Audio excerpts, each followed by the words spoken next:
ባለፉት ጥቂት ቀናት በትግራይና አማራ ክልል አዋሳኝ አካባቢዎች የተቀሰቀሰው ውጊያ በምን ሁኔታ ላይ ይገኛል?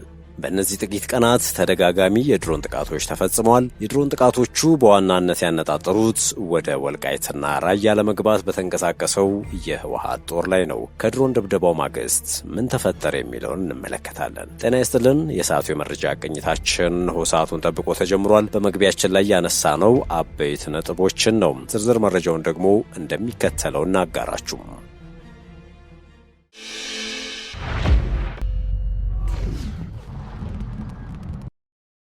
በትግራይ ክልል 3 አካባቢዎች ላይ በተፈጸመ የድሮን ጥቃት አንድ ሰው መገደሉን ፖሊስ አስታውቋል። በትግራይ ክልል ማዕከላዊ ዞን ውስጥ በሚገኙ 2 ከተሞችና አንድ ወረዳ ውስጥ አርብ ሌሊትና ዛሬ ንጋት ላይ የድሮን ጥቃቶች ተፈጽመዋል የሚለው ቢቢሲ ነው። አገኘዋቸው ያላቸው መረጃዎች ዋቢ በማድረግ ባስነበበው መረጃም እንትጮ በተባለችው ከተማ በተፈጸመው የድሮን ጥቃት የአንድ ሰው ሕይወት ሲያልፍ አንድ ሰው ደግሞ መቁሰሉን የከተማዋ ፖሊስ ለቢቢሲ ትግርኛ ፕሮግራም አስረድተዋል። የፌዴራል መንግስትና የትግራይ ኃይሎች ዳግም ግጭት ውስጥ መግባታቸው እየተገለጸ ባለበት በዚህ ወቅት የድሮን ጥቃት የተፈጸመው ትላንትና አርብ ጥር 22 2018 ዓ.ም ነው። ጥቃቱ የተፈጸመው እንትጮና ገንደበታ በተባሉ ከተሞች እንዲሁም አፈሮም ወረዳ ውስጥ እንደሆነ ፖሊስና ምንጮች ተናግረዋል። በእንትጮና ገንደበታ ከተሞች የተፈጸሙት የድሮን ጥቃቶች ተሽከርካሪዎችን ኢላማ እንዳደረጉ ተገልጿል። እንትጮ ህወሓት ከሰሞኑ ባደራጀው ኮማንድ ፖስትና ባዋቀረው ወታደራዊ ስትራቴጂ የወታደራዊ ኮማንድ ፖስት ማዕከል ሆነው ተመርጠዋል ከተባሉት አካባቢዎች አንዱ ነው በሚል ተነግሮ ነበር። ስለዚህ ወታደራዊ ዕቅድ ጥቂት እናጋራችሁ። መረጃውን ይፋ ያደረጉት ለወልቃይት ጠገዴ አስተዳደር ቅርብ የሆኑ የመረጃ ምንጮች ናቸው። የጦርነቱ ቅድመ ዝግጅት ቁልፍ ጉዳይ የሆነው የህወሓት ጄኔራሎች የጦርነቱ ወታደራዊ ኮማንድ ማዕከል ሆነው ከተመረጡ ቦታዎች መካከል እንትጮና አዲ ጸጸር ሽራሮ አካባቢ ያለች ቦታ ነች። እነዚህ እንደሆኑ ተነግሯል። ህወሓት በተጨማሪም ከባድ መሳሪያዎቻቸውን ከቦታ ቦታ እያንቀሳቀሷቸው እንደሆነ ተጠቁሟል። ቡድኑም ቀላል ሮኬቶችንም ጨምሮ መድፎችንና ታንኮችን አንቀሳቅሷል። ወደ አዲስ ጸጸርና የጭላ ወስዶ ያከማቻቸው ከባድ መሳሪያዎችም አሉን የተባለው የህወሓት ኃይሉ ለታጣቂ ቡድኑ ለዚሁ ዘመቻ ዝግጅት አደረገው የተባለው የአመራር ምደባን በተመለከተም የህወሓት ታጣቂ ዋና አዛዥ ብርጋዴር ጄኔራል ኃይለ ሥላሴ ግርማይ ወይም ወዲም በይተይ፣ የዘመቻ መምሪያ ኃላፊ ደግሞ ሜጀር ጄኔራል ዮሐንስ ወልደ ጊዮርጊስ ወይም ጆን መዲድ፣ የስልጠና ኃላፊ ብርጋዴር ጄኔራል ምግበ ኃይሌ ናቸው ተብሏል። የህወሓት ወታደራዊ መረጃ ኃላፊ በመሆን የተመደቡት ደግሞ ሜጀር ጄኔራል ማሾ በየነ ናቸው። ሌተናንት ጄኔራል ፍሳሐ ኪዳኑ ወይም ፍሳሐ ማንጁስ የጊዜያዊ አስተዳደሩን ሀብት፣ የውጭ ክፍልና የውጭ ግንኙነት በሀብት በመረጃና በግንኙነት የመምራት ኃላፊነትን ይዘዋልም ነው የተባለው። ወደ ድሮን ጥቃቱ ወይም ኦፕሬሽኑ እንመለስ። የእንትጮ ከተማ ፖሊስ አዛዥ ተስፋ ያማረ እንደሚናገሩት በከተማዋ 2 ተሽከርካሪዎች ላይ የድሮን ጥቃት ተፈጽሟል። ጥቃቱ ከሌሊቱ 9 ሰዓት እስከ 10 ሰዓት ባለው ጊዜ ውስጥ እንደተፈጸመም ተገልጿል። ነገር ግን ይህንን ከሶስተኛ ወገን ማረጋገጥ አልተቻለም። የድሮን ቦምቡ ያረፈው በመኪናዎቹ ጋቢና ላይ መሆኑን የሚናገሩት የከተማዋ ፖሊስ አዛዥ በዚህ ጥቃት አንድ አሽከርካሪ ህይወቱ እንዳለፈ አስታውቀዋል። የተሽከርካሪው ረዳት የሆነ አንድ ግለሰብ ደግሞ ጉዳት ደርሶበት ወደ ሆስፒታል መወሰዱን አስረድተዋል። የፖሊስ አዛዡ እንደሚናገሩት ጥቃት የተፈጸመባቸው አይሱዙና ኤፍኤስአር የጭነት ተሽከርካሪዎች የምግብና የንግድ ሸቀጦችን የጫኑ ነበሩ ብሏል ዘገባው። የእንትጮ ከተማ መንግስት ኮሚኒኬሽን ጽህፈት ቤት ጥቃቱን በተመለከተ በፌስቡክ ገጹ ባወጣው መረጃ ከተሽከርካሪዎቹ አንዱ ሙዝ ጭኖ ነበረ ይላል።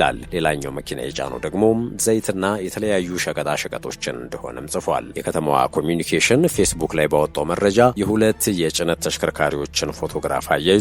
ከጭነት መኪናዎቹ አንዱ በአሽከርካሪው መቀመጫው ጋቢና ላይ ጉዳት ደርሶበት ይታያል። በሸራ ከተሸፈነው የተሽከርካሪው ጭነት ውስጥ የተወሰነው ተገልጧል። የተወሰነው ክፍል ላይም ጥሬ ሙዝ ይታያል። ማህበራዊ ሚዲያ ላይ በተሰራጨ አንድ ቪዲዮ ሰዎች ጥቃት ከደረሰበት ከዚህ መኪና አንድ ሰው በጨርቅ ሸፍነው ሲያስወጡና መሬት ላይ ሲያስቀምጡ ይታያል። ስፍራው ላይ የፖሊስ ደንብ ልብስ የለበሱ እንዲሁም መንገድ ዳር ተሰብስበው የሚመለከቱ ነዋሪዎች ይታያሉ። ይሁን እንጂ ቢቢሲ በዘገባው የዚህን ቪዲዮ ትክክለኛነት በገለልተኝነት ማረጋገጥ አልቻልኩም ብሏል። የእንትጮ ከተማ ኮሚኒኬሽን የለጠፈው ሌላ ፎቶ ከመሃል ጀምሮ የጭነት ሸራው የተቀደደ ሌላ ተሽከርካሪን የሚያሳይ ነው። በተቀደደው የሸራው ክፍል ላይ ካርቶኖች፣ ቢጫ የዘይት ጀሪካንና በፕላስቲክ የታሸጉ መጠጥ መሰል ነገሮች አሉ። መሬት ላይ ደግሞ በፕላስቲክ የታሸገ ፈሳሽ ዘይት ተቀምጦና ወድቆ ይታያል። በገንደበታ ከተማ የተፈጸመው ጥቃትም በተመሳሳይ ተሽከርካሪን ኢላማ ያደረገ እንደሆነ የፖሊስ አዛዡና ምንጮች ገልጸዋል ይላል ዘገባው። ዘገባው አነጋገርኳቸው እንዳላቸው ምንጮች እንደገለጹት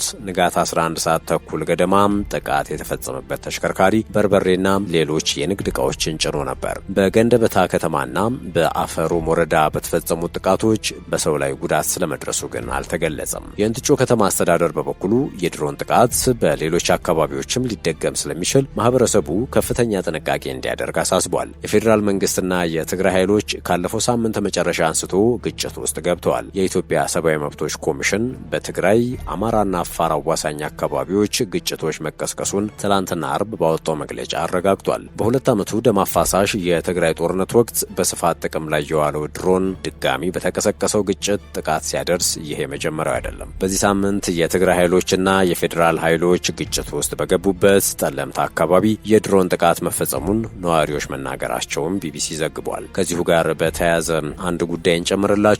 የአፍሪካ ህብረት ኮሚሽን ሊቀመንበር መሐመድ ዩሱፍ የኢትዮጵያ ፌዴራል መንግስትና ህወሓት መተማመንን ከሚሸረሽሩ ድርጊቶች እንዲቆጠቡና እስካሁን ያልተፈቱ ጉዳዮችን በገንቢ ንግግር እንዲፈቱ ጠይቀዋል። ዩሱፍ በትግራይ ክልል ሰሞኑን የተከሰቱ ክስተቶች በጥልቅ አሳስበውኛል ካሉ በኋላ ሁኔታውን በቅርበት እየተከታተሉ መሆኑን ጠቅሰዋል። የፕሪቶሪያው የግጭት ማስቆም ስምምነት ያስገኛቸውን እድሎች መጠበቅ እጅግ አስፈላጊ መሆኑንም ጠቁመዋል። የአፍሪካ ህብረት አደራዳሪ ቡድን አሁንም በሁለቱ ወገኖች መካከል ንግግር እንዲካሄድ ለማመቻቸትና ለመተማመን ትብብር እንዲጎለብት ለማስቻል ዝግጁ መሆኑንም ዩሱፍ አረጋግጠዋል። የጠቅላይ ሚኒስትር አብይ አማካሪና የትግራይ ጊዜያዊ አስተዳደር የቀድሞ ፕሬዝዳንት ጌታቸው ረዳ የሚመሩት ስምረት ፓርቲ ደግሞ ኋላ ቀር ሲል የጠራው የህወሓት ቡድን ከባድ መሳሪያዎችን ወደ አማራና አፋር ክልሎች በማስጠጋት ተኩስ ከፍቷል በማለት ከሷል። ስምረት ህወሓት አፋር ክልልንና የጎንደር አካባቢን ያካለለ መጠነ ሰፊ ጥቃት ለመፈጸም ዝግጅቱን ጨርሷል ሲል ነበረ ባወጣው መግለጫ የከሰሰው። በቅርቡ በመንግስትና በህወሓት ኃይሎች መካከል ጠለምት ላይ ግጭት መካሄዱን የጠቀሰው ፓርቲው ቡድኑ ጦርነት የከፈተው የትግራይን የግዛት አንድነትና የተፈናቃዮችን መመለስ ጉዳይ እንደ ሽፋን በመጠቀም ነው ብሏል። ቡድኑ ቀድሞ የቀበራቸውንና የደበቃቸውን ከባድ መሳሪያዎች በማውጣት ግጭት ጀምሯል በማለትም ጭምር ፓርቲው የከሰሰ ሲሆን የቡድኑ እንቅስቃሴ የፕሪቶሪያውን የግጭት ማስቆም ስምምነትን ሙሉ በሙሉ በማፍረስ የሚያካሂደው ነው ሲል ነበረ በመግለጫው ያካተተው። የህወሓት ቡድን ይህን ጦርነት የጀመረው ከኤርትራ መንግስት ጋር ተሰልፎ ነው በማለትም ፓርቲው መክሰሱ አይዘነጋም። ሳልሳይ ወያነና የትግራይ ነጻነት ፓርቲዎችም እንዲሁ ዓለም አቀፍ አጋሮች በፌዴራል መንግስቱና በትግራይ ኃይሎች መካከል መጠነ ሰፊ ግጭት እንዳይከሰት ፍጥጫው እንዲረግብ ጥረት እንዲያደርጉ መጠየቃቸው የሚዘነጋ አይደለም። የተከበራችሁ ተከታታዮቻችን ለሰዓቱ ያዝነው ጥንቅራችን አበቃ። ስለተከታተላችሁን ከልብ አመሰገንን። በያላችሁበት ሰናይ ጊዜ።